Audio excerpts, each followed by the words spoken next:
pen maker named Tim Cullen, and I'm going to interview him, and hopefully he's going to tell us wonderful things about his pens. How are you today, Tim? I'm doing great. Thanks, Tara. Thanks for having me. And where are you located? I'm in Canton, Georgia, northwest of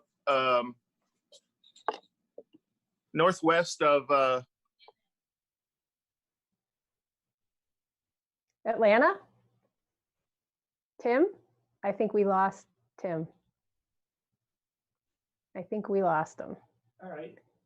Hold on, and we'll try to reestablish that link.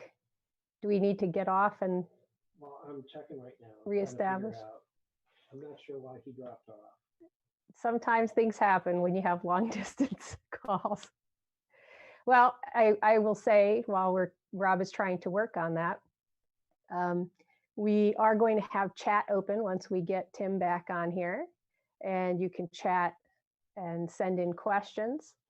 And at the end of the interview, our intention is to open it up so that people can actually talk with us, ask questions, kind of just socialize, since we're all huddled in our houses or basements or shops, or most of us anyway, on the East Coast. I guess I think we lost internet connection. Okay, yeah, you just completely dropped off. I know, because I don't know what happened, honestly. I'm sorry. It just went dead all of a sudden after I said thank you. Okay, well, no problem. So since you're back, I'll say welcome, Tim Cullen, and you're located in Canton, Georgia, just northwest of Atlanta, about 45 miles. Okay, and how long have you been making pens? I probably started back in about 2009. I started off just like everybody else. I was a woodworker, as for fun. And I wanted something that I could, just do something really quick. And I decided I just try a couple of those kit pens, and then I kind of got the bug, and one thing led to another, and I just wasn't happy making those. So I started accumulating tools to start making my own pens from raw materials. Okay, so this is a hobby moving into much more of an art form, but it wasn't your first career. This is sort of as you're moving on Yes. with your hobby. Yeah, I mean, I spent 27 years in law enforcement, and then I retired in 2016. So I needed something to keep me out of the greeter's chair at Walmart. So I needed something that I could do, something that was fun and something that was rewarding. And I decided, you know what, this is, and not for anything, I actually thought I was pretty good at it. So it's been really a good thing for me. Do you have any idea how many pens you've made over these years? Gee, I don't know. It's tough. I'm not your typical maker where I can push out 300 in a year. I don't have like an assembly line style. I make personal pieces for people on a commission basis, and then, donations as well. So I over the last probably 10 years, I've probably made 400 or 500 maybe. I mean, I'm being probably generous, but I'm going to say about there. Since I've been in Georgia the last year, I've made 50. So I'm just about ready to do number 51. And each piece is, like I said, it's completely handmade from raw materials, and I start from raw metal, raw wood or ebonite, and then it becomes a pen. I don't have any. There's no set, recipe for the pens that I make, because the ideas usually come from the people who commission them. Okay, and do you have some things you want to show us about your shop or the materials that you have? Sure. Let's just do a quick rundown of the shop, and I'm going to turn you around here. Let me do a quick turnaround here, and I'll start from the end. Okay, so this is the beginning of my shop here, and as you come in, you'll see my engraving station here. Okay, we're seeing Oh, you. we're seeing me. I'm sorry. messed that up. Okay, here we go. So here's my engraving station, complete with the pulse graver I truly love. In my drink, it is wine with Tira, right? Yes, I have my glass of peach Chardonnay right here. Over here is my bench where I do a lot of my hand work. I hand file and hand shape. I hand cut things. Here's a small watch dial that I did a sugar skull on recently. And then I'm going to cut that out for a watchmaker. I don't know if I'm in view. Am I in view? No, now you are.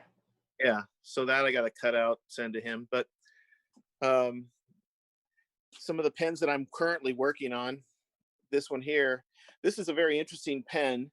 This is made from the wood from the house that Harry Houdini actually lived in New York City. And I was commissioned to make these, and I'm commissioned to make several of them. But this is the first prototype one, and it will have a key and lock theme. And I did this key. This is going to be the first prototype key clip, and it's all handmade.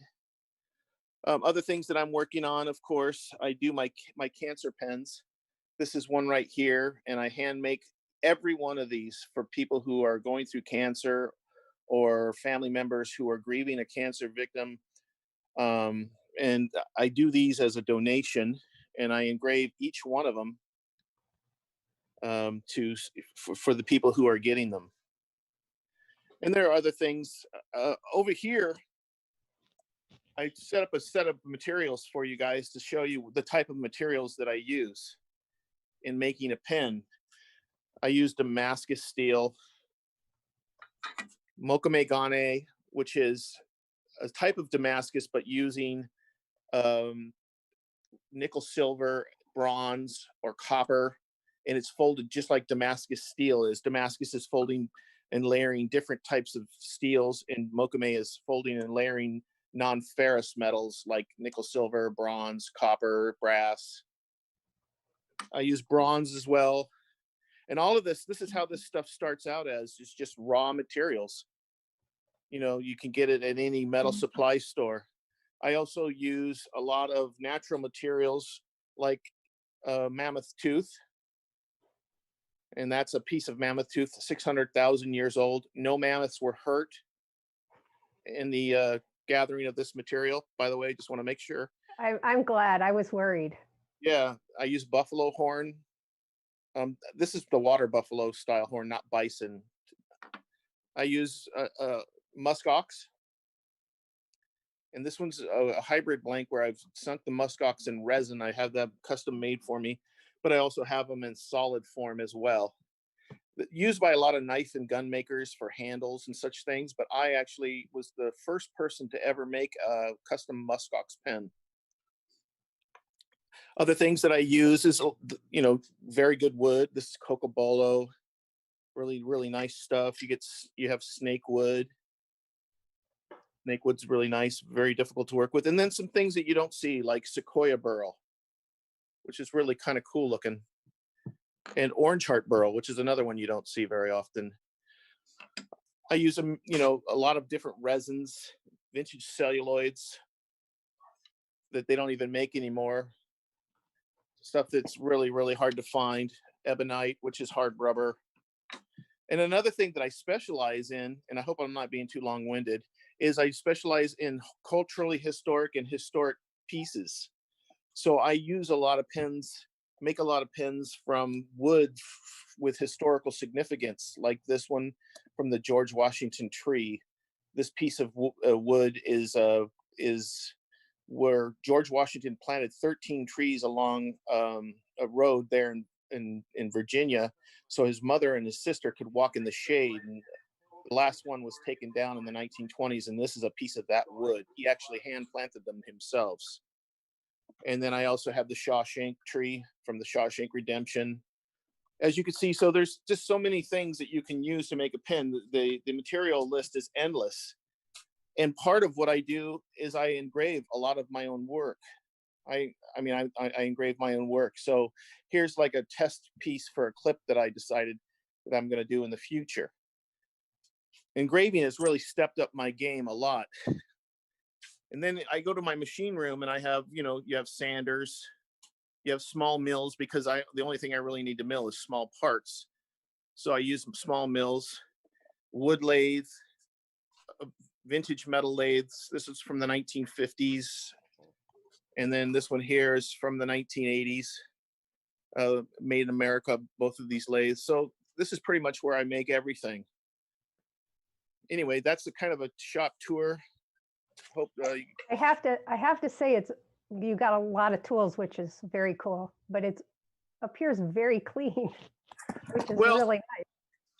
I'm not a watchmaker, so it's not a laboratory, but it's pretty well organized. I try to keep it somewhat organized because I can't work when it's too messy.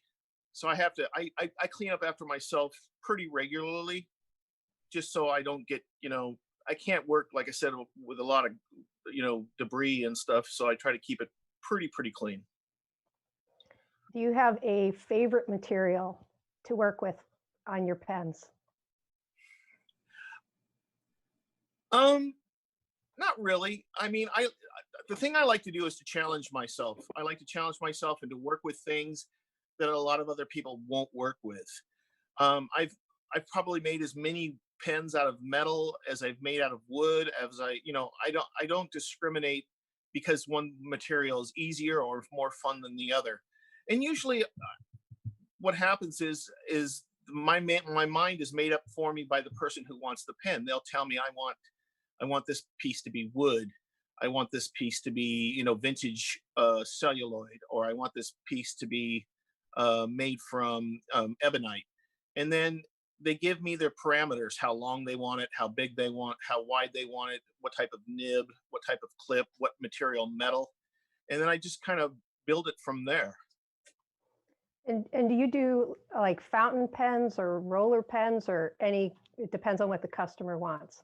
Well, that's funny that you should ask. I have the latest cancer pen that you can see right here, and I don't have the metal parts onto it yet, but this is a roller ball pen because the person asked for a roller ball, and I create that whole section right there. Everything is made by hand. So the tip and everything, I make roller balls, I make fountain pens, and I also make click pens.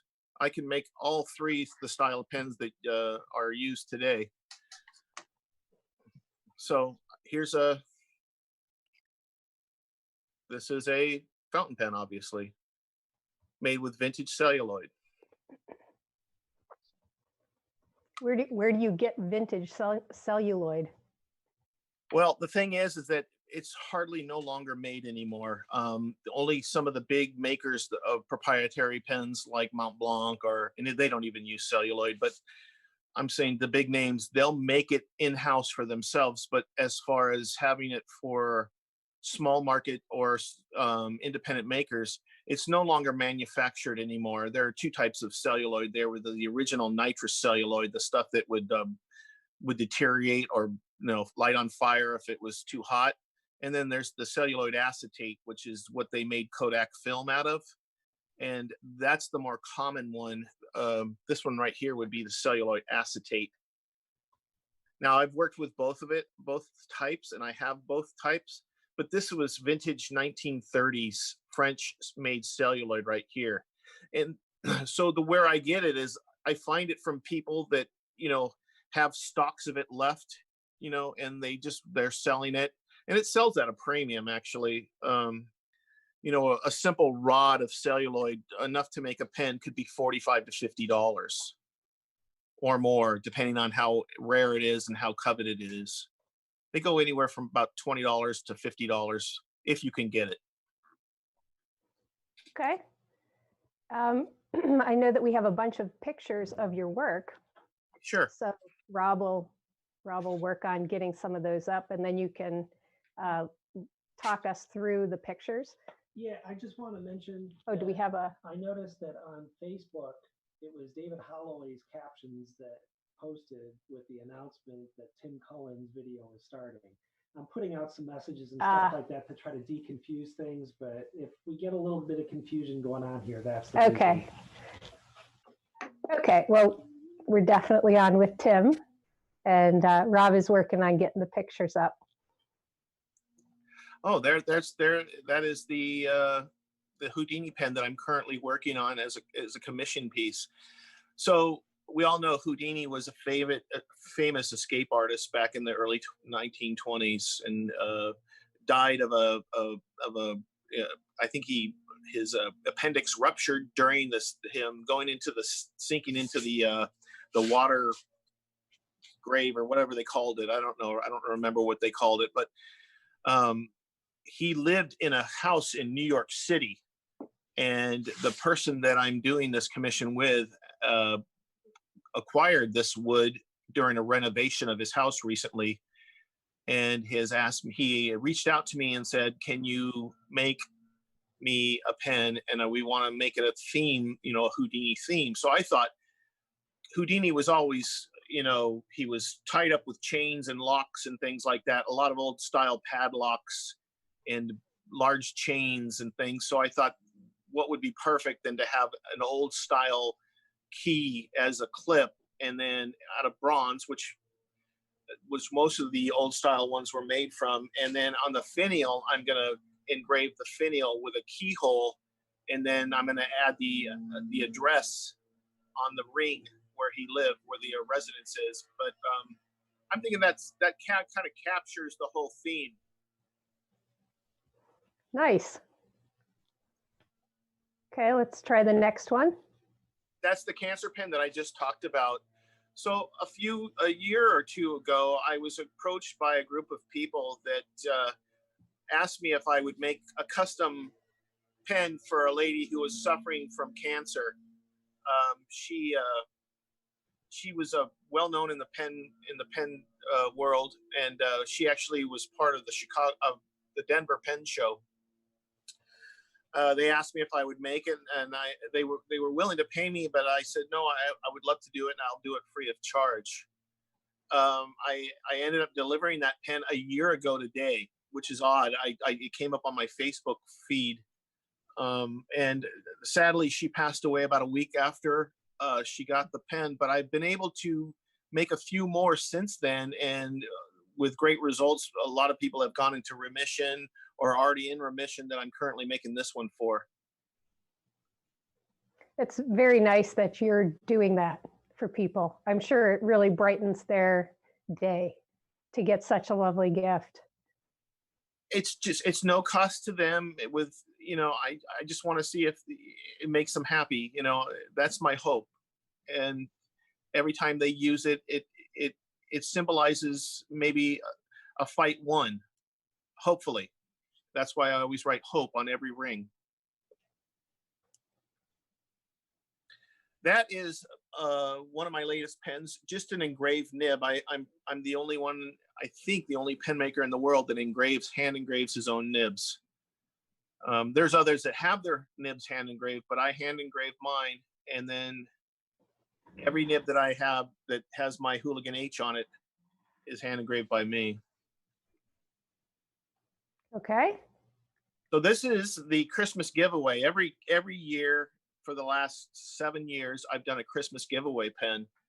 And this year's theme was snowflakes. And I just wanted to make it fun and make it look wintry. So I made the entire pen out of that light blue snowflakey type material, and decided that I was going to engrave snowflakes on the finial that you see there, and on the ring, the clip, and I did a panel actually on the barrel where I did the snowflakes and some falling snow. It was just a fun pen to do, and the winner was the contest was, it's usually a contest like funniest pet picture or funniest pet holiday picture or funniest holiday hat. This year was, I asked people to design next year's Christmas pen. And the guy who had the Three Wise Men pen, John Tello, who lives in Italy, he won. Okay, I think we have a picture, another picture of the barrel part that you were talking about. There it is. Yes. So that's the barrel.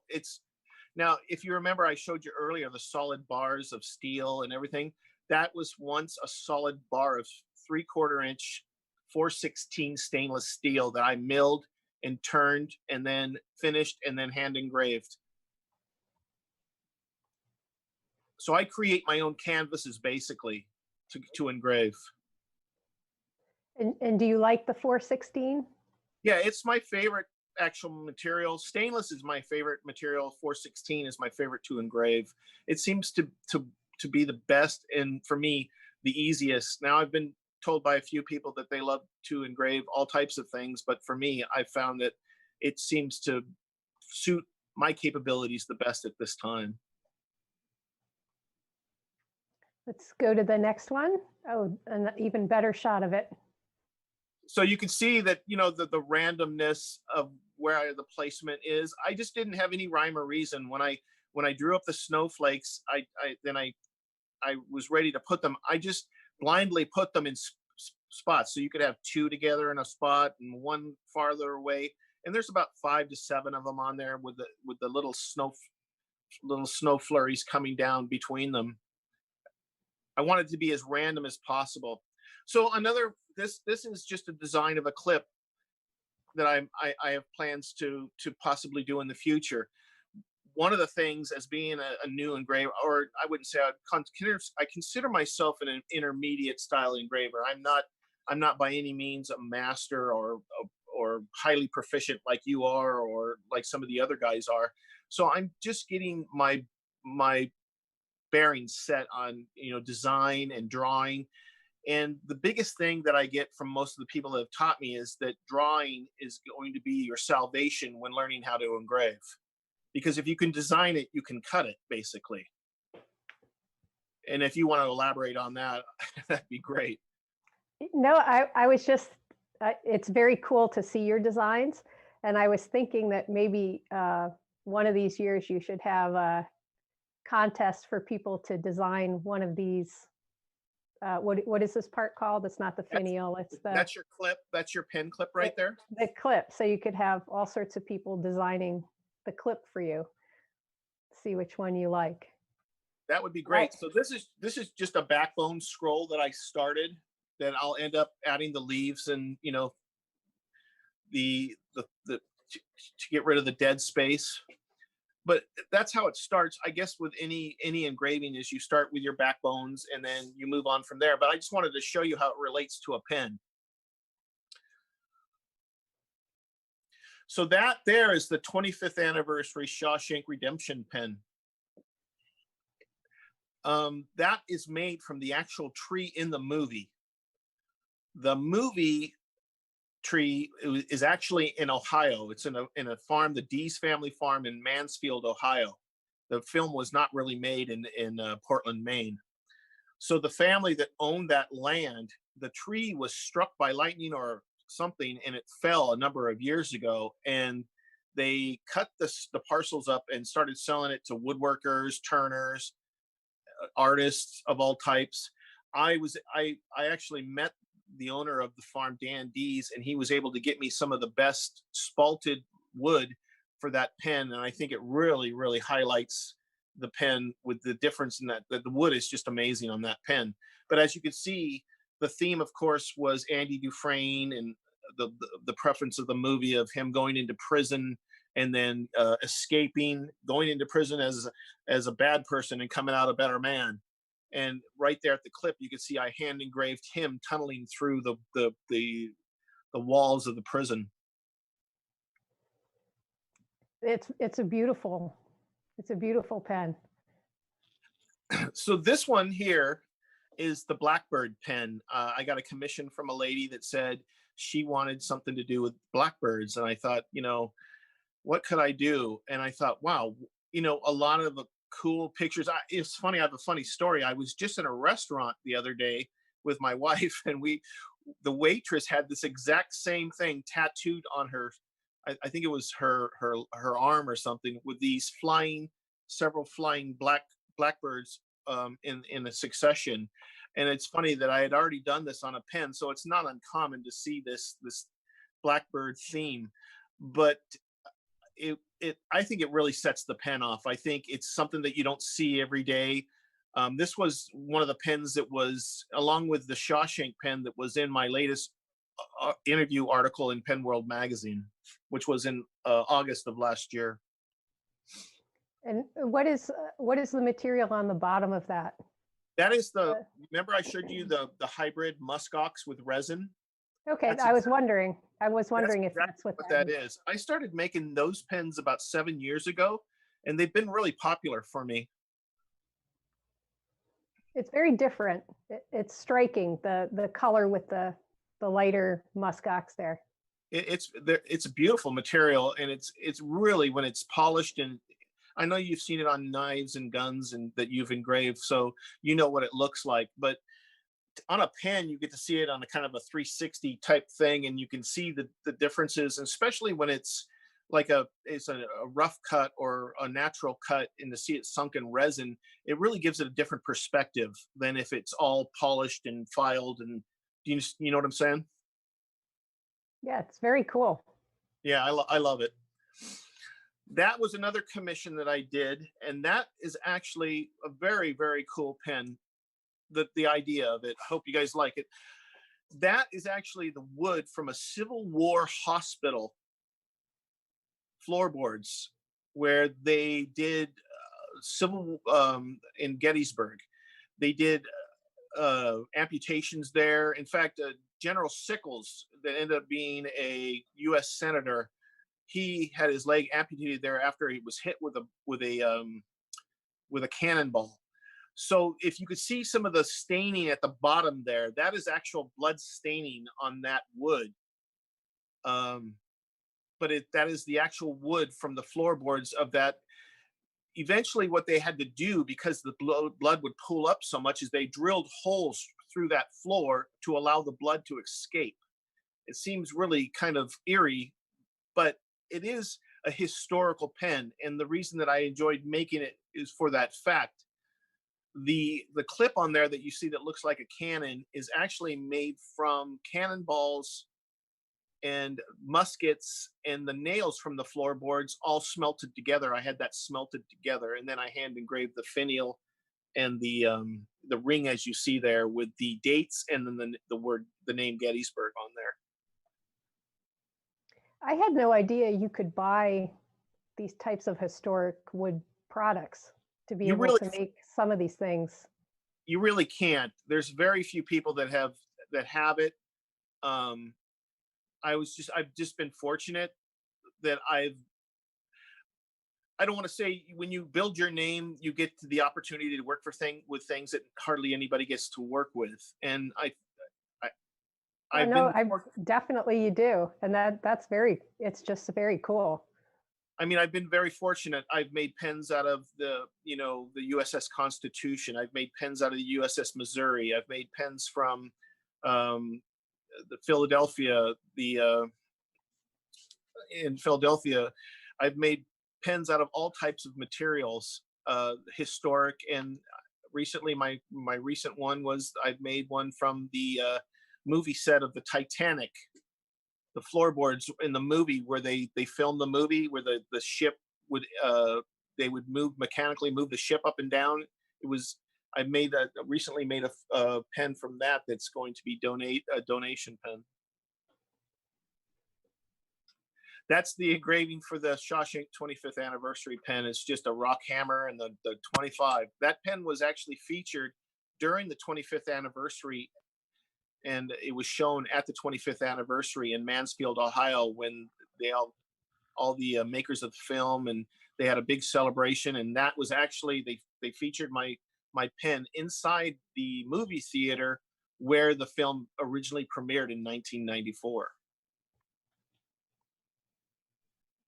So as you can see there, the ring there is engraved, and on the ring you can see the blackbird. And there's a scene in the movie where the one actor, he's slipping my mind now, and Andy Dufresne, and the bird is up on the ceiling or the ledge near the bars.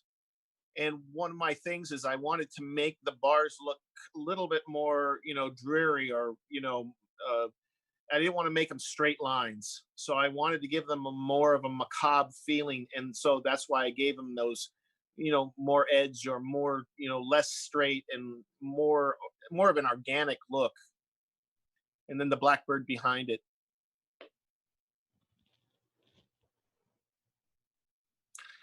So this is not an engraved pen, but I thought to show the diversity in my work, I wanted to show something that I also make. That is the mammoth tooth pen. That was made a few months ago with Damascus steel. It just shows the diversity of the materials. Like I said, I like to challenge myself, and I don't think that there's any material I won't try to work with. I mean, I've tried to work with all kinds of things, sometimes successful and sometimes not. It's a nice photograph too, the way you have it laid out there. Yeah, I always take my photographs of my pens on the steps leading up to my house. I think it's a great little place. It's like the old wooden ties, you know.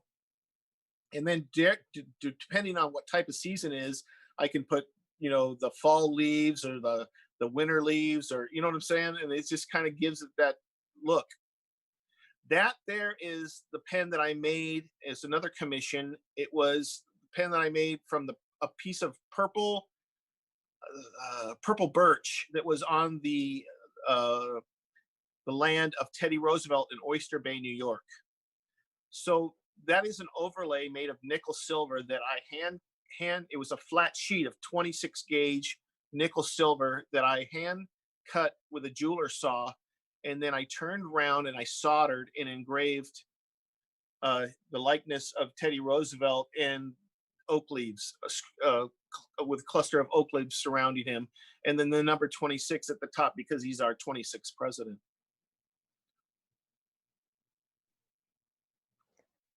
So one of the things that I'm known for is making custom clips. I've made custom clips to look like the leg lamp in the movie A Christmas Story.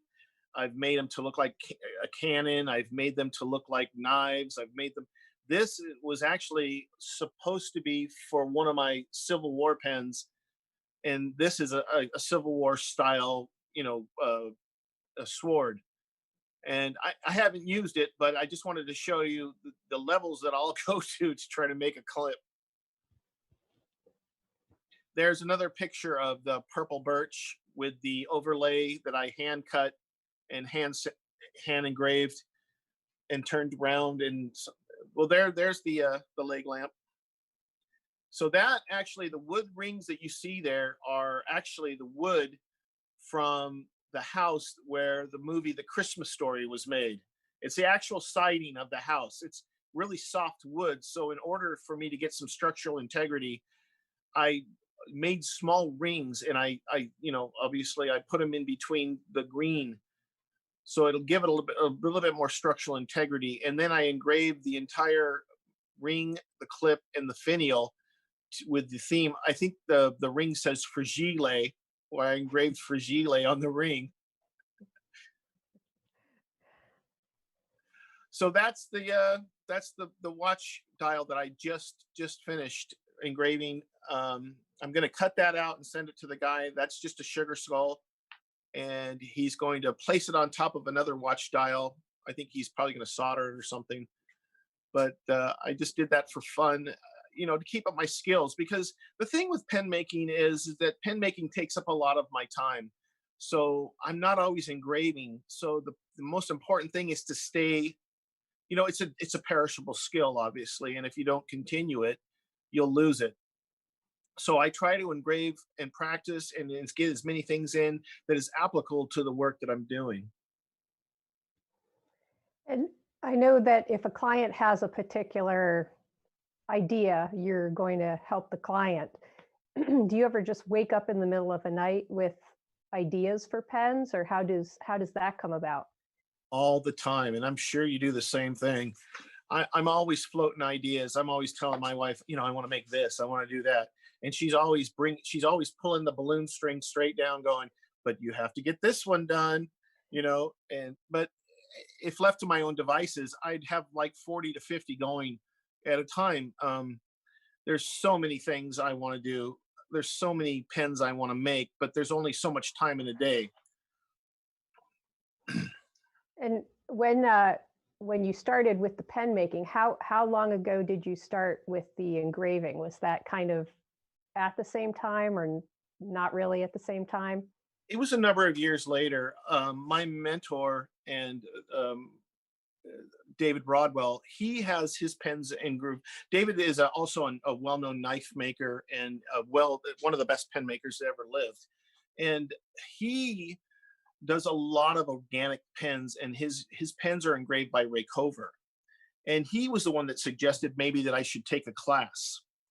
So I want to say about 4 years ago, I decided to go to Potosi, Missouri, the bustling city of Potosi, Missouri, and try my hand on it.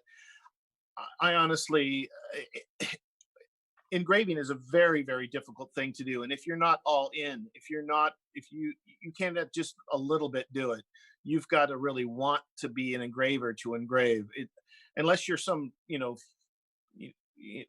Beethoven or Mozart, it takes some time to get good at it, and it's a lot of work.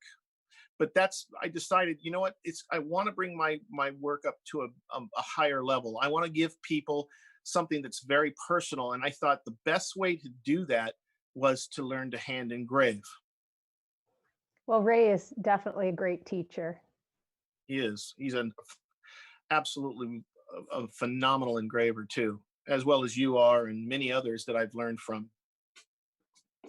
Great. Well, is there anything else you would like us to know about your pen making, where you want to be in a couple years? Any other goals that you have? My main goal actually is to become a better engraver. I don't know. I mean, pretty much my pens, I'm at that point where I'm pretty proficient at making pens. I mean, I always try to strive to get better. I always try to strive to make things that are cleaner and, the best that I can do. But I think is the longer I keep engraving and the more that I keep getting better at engraving, the better my pens will become. And using engraving in conjunction with other things like the overlays, or, someday I want to try the enameling with engraving. And that's something that's in the future, I hope. But everything that comes out of this shop is one at a time, made by hand. And I think that's important because we are in such a cookie cutter, get rid of environment these days, that there's not a lot of people like you and I left, and it's important that people know that, there are people still out there that are doing things by hand in the right way. I've got some private messages coming. Oh, do we have some questions coming? Some private messages. Well, they were wondering if we're going to be giving tooltips. Do you hear that? Can you What's hear that? Rob talking? Somebody was wondering if we were going to be giving tool tips. What are tool tips? I don't know. Do you have any tool tips for pen making? Or the great thing about what tools does he use? Okay. I guess somebody. As related for what? The engraving. Oh, for the engraving. So I am a big fan of the pulse graver. It's no secret to you, but this is the machine that I use. I love that machine. And there's a few reasons I love it. So it's not just, I just like it, because before my previous engraving setup, I had to set up my air compressor and things like that. So as a pen maker, you go from machine to machine, and you want to turn on that switch and you want to get rolling. The great thing about the pulse graver is that you can walk over to your engraving bench and you can have your piece set in your vise, and you can flip on the switch, and within 20 seconds. Tim, we lost your picture. There we go. There we go. Within 20 seconds, you can be engraving instead of, setting up. Because I don't run my air compressors constantly, because there's intermittent time between the time that I can engrave and the time that I'm making pens. And that's one of the great reasons that I love it. The other reason is I love the functionality of it. I love that I can have different settings with it. I love that I can I use the inset prior, and I love the setting on the inset where I cut my usual regular backbones, and I cut all my things with the one setting. But I also can use a different setting for stippling, like the B setting, where it's a power setting, where there's more revolutions at one time, other than the one hammer effect of the A setting. I hope I'm explaining it right, but it's just how I'm processing it. As far as what I cut with, I use a Rakeover 90, and I use a 116 probably most. Those would be like Lindsay template type Yes. shapes? Yes, I use the Lindsay templates, and I use a power hone to do my sharpening. But I use the profiles that I use are the Lindsay Universal 116 and the Rakeover 90 to do most of my cutting. I found that on round, because I cut on cylinders a lot, I found that the 90 is a great. It doesn't slip much. You know, right, it's deep enough. It's deep enough to hold on. And it's I know a lot of people say it must be tough to keep that 90 accurate because it's such a thin profile, but I've learned on that, so it's what I'm used to. But I do like it that it doesn't slip, it doesn't, veer off too much for me. And do you use mostly high-speed steel or carbides, or I guess it's probably dependent on the material? So I took a couple of online classes from Wes Griffin, and he showed me this carbide thing where you get the carbide rod and you solder it into a piece of the square brass. And I've been using a lot of these, but I use a lot of the square gravers as well for things. So I'll use both. Like I said, I'm probably, I wouldn't consider myself an expert engraver. I'm still learning. So as time goes on, I may even change. I may, modify my setup. I may start using other types. The great thing about the pulse graver is that you can get the collets to fit almost any type of graver, the diameter. So you can get them, because I have, ones to fit my stippling tools, ones to fit my smaller gravers, and ones to fit the regular gravers. So that's one of the things I like about it, because then you can just have them set up and already set in your collets, like my stippling graver right here, and ready to go.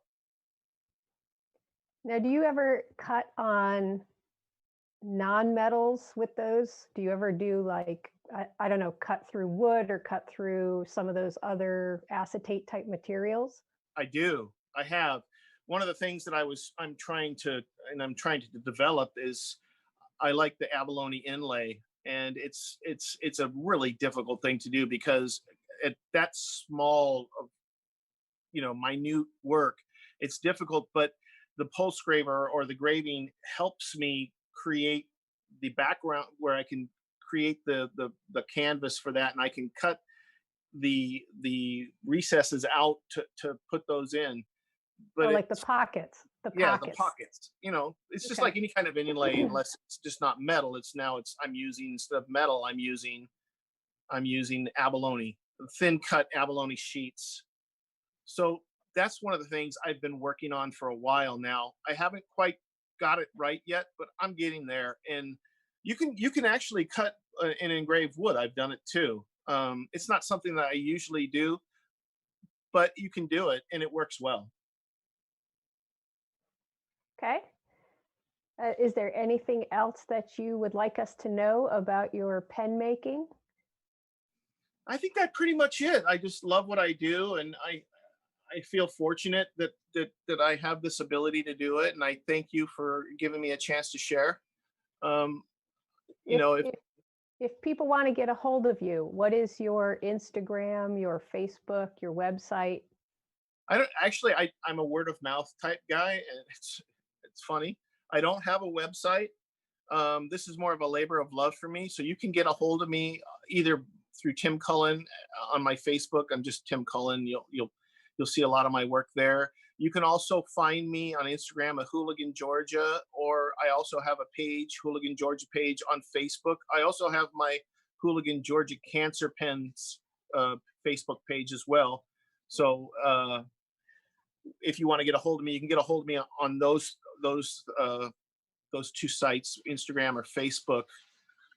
For anybody else, that's pretty much it.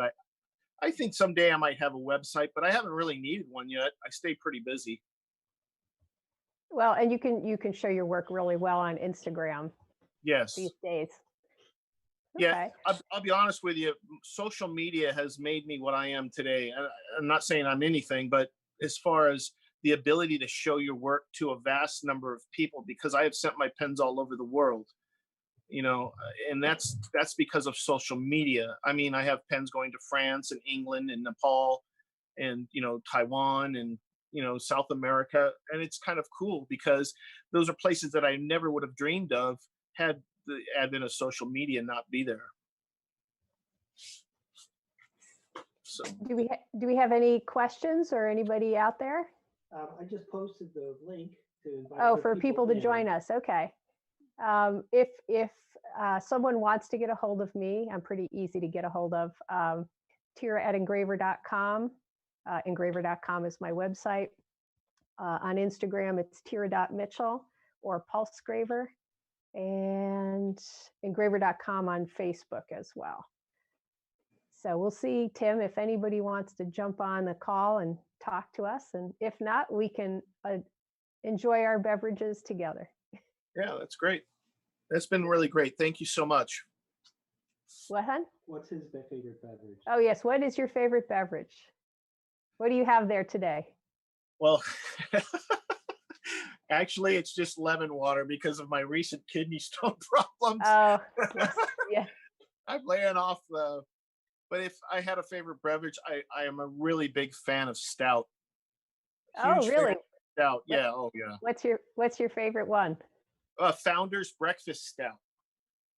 I think if I had a go-to one that I had to drink all the time, it would be that one. I don't know if you've ever had it. It's really good stuff. I have not had that one, but I do like stouts. Oh, I love them. I think that's the best beer made. We can do a whole interview on that if you'd like. Okay, is that what we just made? We made an Irish stout. Yeah.